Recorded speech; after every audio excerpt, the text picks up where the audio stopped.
Chapter 31. Steph walked out of the restaurant hand in hand with Noah, wondering what he was up to. He'd asked if she was game for a pre-dawn hike, then refused to say anything more. He said it was a surprise, and she would just have to wait and see. Now she was curious, and getting more excited about it, the longer she waited. She went to the driver's side of his truck, opened the door since he'd unlocked it with the remote, and climbed in. She'd originally sat next to him instead of in her own seat, because she'd not been willing to be that far away after talking to the detectives and stirring up everything about Eric. It hadn't taken her more than a couple minutes to realize how much better this seat was. It wasn't that it was more comfortable, it wasn't. It was because she was next to Noah. She liked sitting next to him rather than having the seat back between them. She liked having her thigh brush his, their shoulders touch. She liked being close enough to hear him breathing. She settled into her new seat and buckled in while Noah climbed in beside her and got settled in. "Come on, tell me." She had to try one last time. "Nope. You'll just have to wait and see. I'm not really dressed for hiking." She held out one running shoe-clad foot in the empty floorboard. "Maybe you should tell me where we're going so I can get better prepared." Noah laughed. "No worries. Where we're going, those are sufficient. It's not really a hike, more of a walk, but it's a little more treacherous in the dark." She frowned and made an unhappy face at him. It wasn't that she was unhappy, but she didn't like surprises these days. They made her uncomfortable. Still, she trusted Noah. Not that it was easy. She knew he wouldn't do anything to hurt or scare her, and he would do his best to keep her safe. If she had to deal with his fondness for surprising her to have the good parts of him, she'd do it. Noah steered the truck into traffic and Steph tried to figure out where they were going by which direction he was headed, but she wasn't familiar enough with this part of town to know more than he was headed south. She let out her breath with a sigh and decided she'd have to wait it out. Not her first choice. "How far is this hike?" Steph couldn't help but ask as the town seemed to be disappearing around them. "About a mile, I think." "I'm not sure." "A mile in the dark?" "It's a paved road, just not open this time of day." She shot him a narrow-eyed look, which she knew he couldn't see in the dark, but it made her feel better.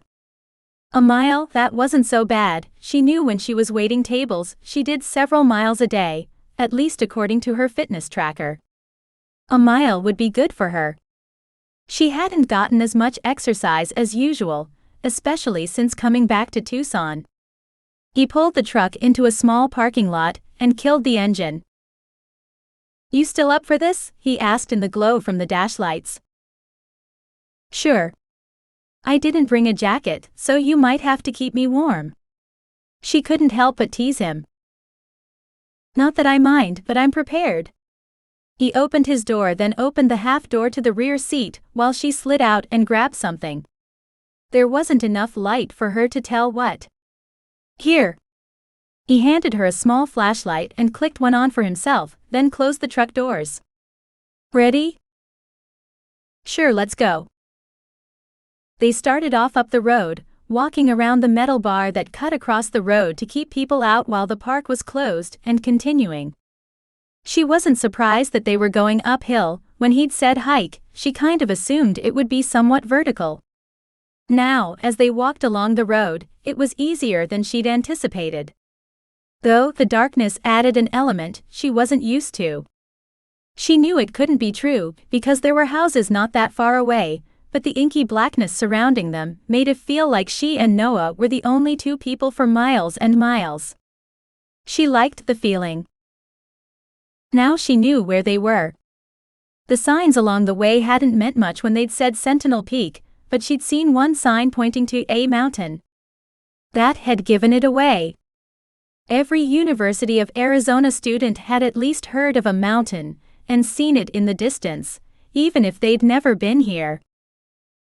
It took them about 15 minutes to reach a large parking area on top of the mountain.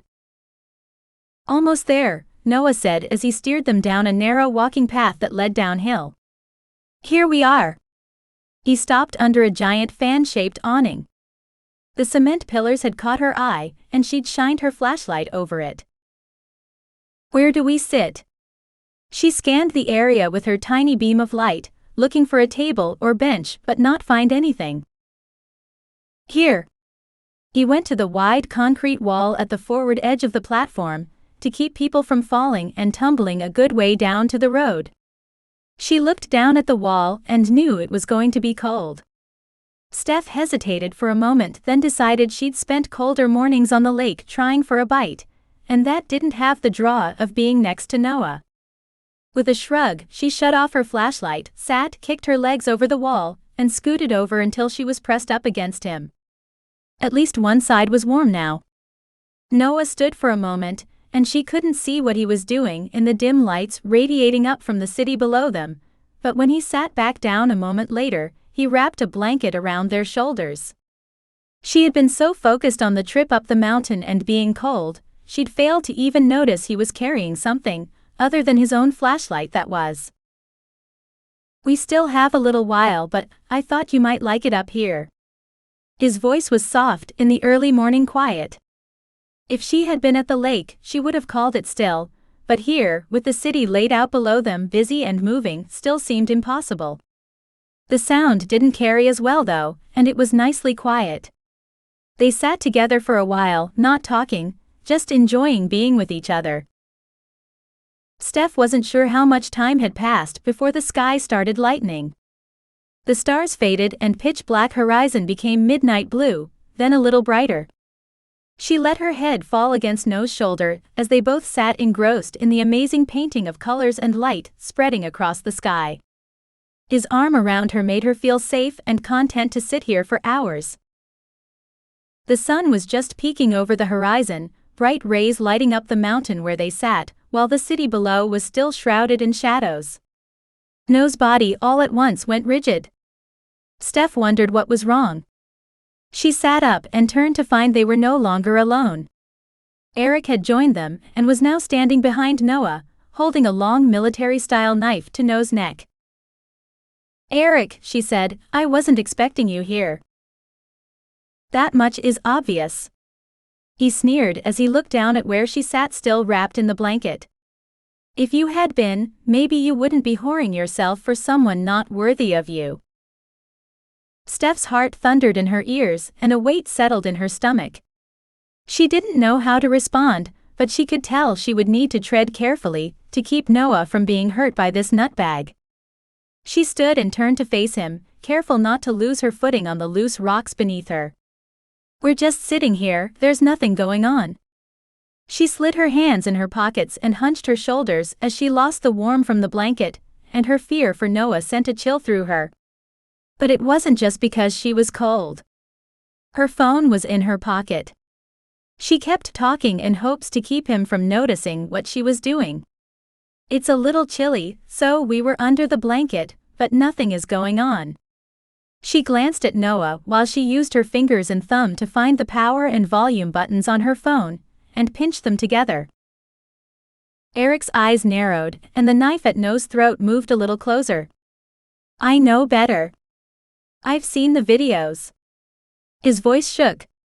"I tried to fix them, and I sent you the pictures, but then you stopped coming around the apartment and I knew where you were. You were with him." His gaze flicked down to Noah, then back to her. I don't know what to say. The pictures scared me." "How can my expressing my love for you scare you?" Eric's voice turned soft, as if he was confused. Steph's mind raced. What could she say to keep him talking, to keep him from hurting Noah? "I'm just not used to that kind of devotion." "I am devoted." He stood up straighter, like he was proud of it. "You are. And I'm grateful for it." She kept the buttons on her phone held, knowing that soon it would dial emergency services, and the 911 operator would be able to hear what was going on. I'm glad you followed me all the way up to the lake, that you left the rose for me on my parents' home, and that you were watching out for me." She kept her face carefully blank, and her tone cheerful and encouraging, in hopes of being able to talk him into leaving Noah alone, and maybe giving her the knife. It had been long enough her phone had to have auto-dialed by now, and she could only hope the operator would hear what was going on and send someone. "Why don't you give me the knife and we'll leave?" She knew it was too soon to hope he actually would, but she needed the operator to hear he had a weapon, assuming the call had gone through. She could only pray on that one. "I don't think so." Eric moved the knife a little closer to Noah's throat, and Steph's breath caught in her throat. "I think you're just trying to let your lover here get away." "I wish you wouldn't call him that. He was just a fling while I came to terms with my feelings for you. I know how I feel now." The last thing she wanted was for Noah to be hurt because of her. If he were killed because of her, she'd never forgive herself. She went back and forth with him several times, stalling to give people a chance to make the trip. Right now, police showing up was her only hope. "Let him go and I'll go with you," she offered. If she had to, she'd fake twisting her ankle to make things slower.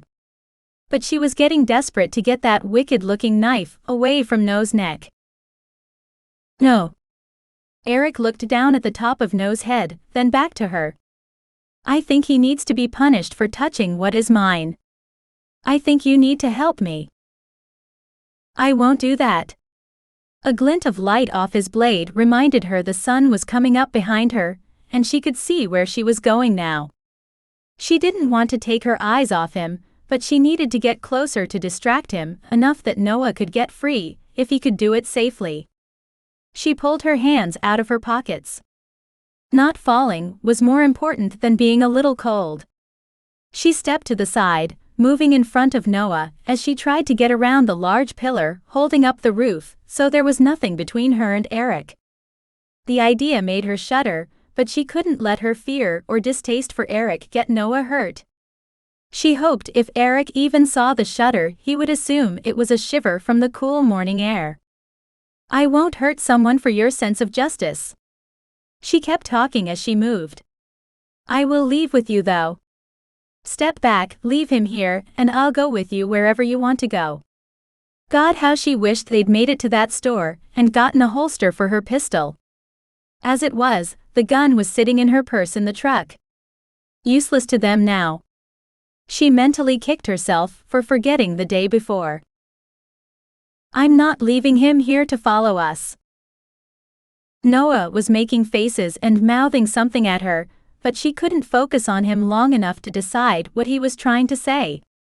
She had to keep her attention on Eric, and she didn't have enough focus to split it right now. "Then I don't know what to do, because I won't help you hurt him." "You tell him to stay. Tell him you want to be with me and to never contact you again." Stephanie's stomach clenched at his words. She didn't know if she could repeat them to Noah, even if she didn't mean them. It was a lie she didn't think her heart would allow her to push past her lips. "Noah," the words came out as a whisper, "please stay here." She looked at him with pleading eyes, and hoped he would understand she was doing this for him. She looked back to Eric. "Let's go." She started to turn up the path. "No. That's not good enough." His eyes flashed with anger and she froze. "You have to tell him what I said." Eric's hand shook and the knife still at Noah's throat with it. A thin line of red dripped down Noah's neck and Steph felt that drop like 1,000 pounds had hit her in the stomach. It knocked the breath out of her and she fell to her knees as she gasped for air. Her knees hitting the pavement made her eyes water, but it added to the effect she was going for. "Are you all right, my Stephanie?" Eric asked without moving. Steph kept her head lowered as she continued to try to draw a full breath. Air was coming a little easier but not how it should. She didn't bother to respond to him as she fought for air. For a moment, she had to focus on herself and not figuring out how to keep Noah from being hurt. "My Stephanie." His voice was closer. Then there was a grunt. The clatter of metal hitting the ground, and a heavy thump. Steph looked up to find Noah pinning Eric to the ground, holding him down with one knee in the small of his back. He had bent one arm behind Eric's back, the other flailed uselessly as Eric tried to get enough momentum to dislodge Noah. Finally able to breathe, she shook her head and pulled her phone from her pocket. "Hello, is anyone there?" she asked. "This is 911, can you tell me what's going on?" came the voice on the other end. Steph explained the situation and asked for someone to come pick him up, only to find that officers were on their way up the mountain as they spoke. She gave them directions to where they were, and a few minutes later, a pair of police cruisers came around the road and parked below them, as another pair of officers came jogging down the walking path from the parking lot. They took Eric into custody and his knife into evidence. An ambulance crew showed up. They greeted Noah by name, cleaned and looked at the wound on Noah's neck, and declared him fit before leaving. The police took longer. They answered questions for more than an hour before they were satisfied, and left the two of them to make their way back to the truck. "I'm sorry our morning was ruined," Noah said once they were alone again. "Me too." She moved close. "Tip your head back." She wanted a better look at the wound. Relief hit her when she saw it was barely more than a scratch. Still, that didn't absolve her of the guilt. "It doesn't look as bad as I thought. When I saw blood drip, I thought it was too late. I thought he'd done it." She buried her face against his chest and fisted her hands in his shirt. His arms came around her and held her. Just held her. After a moment, she started shaking. Steph tried to pull away, embarrassed that she couldn't control the trembling. But Noah wouldn't let her go. Unable to hide or stop, she kept her face buried against his chest until the trembling passed. She didn't know how long it had been, but eventually, she became aware of the slow, steady beat of his heart beneath her ear. "Better?" he asked after a while. Steph took a deep breath, and much of the tension drained out of her. "Yes, thank you." Noah loosened his hold around her, and she took another deep breath. "I'm still not sure what happened there. Care to fill me in?" "Sure, but let's head back to the truck while I do."